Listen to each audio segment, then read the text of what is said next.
Nakikisa si Speaker Ferdinand Martin G. Romualdez sa mga nagpapahayag ng pakikiramay sa pagpanaw ni Pope Francis na isa umanong huwara ng pagmamalasakit at kababaang loob na naghatid ng kagalingan at pag-asa sa milyon-milyong tao sa buong mundo, lalo na sa mga Pilipino na Lolo Kiko ang tawag sa kanya.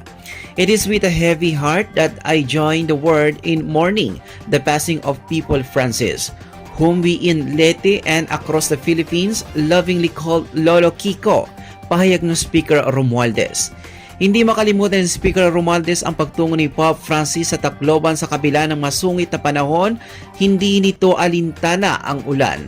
Dagdag pa ni Speaker si Pope Francis noon ang kanilang inspirasyon para ipagpatuloy ang buhay sa kabila ng trahedya na idinulot ng bagyong Yolanda.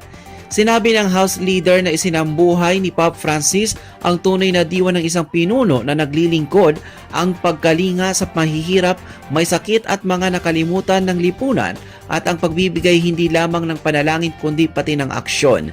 Sinabi rin niya na ang pagpanaw ng minamahal na Santo Papa ay isang mabigat na kawalan hindi lamang para sa mga Katoliko kundi para sa lahat ng pananampalataya na nakapagtagpo ng lakas at pag-asa sa kanyang mga salita at gawa.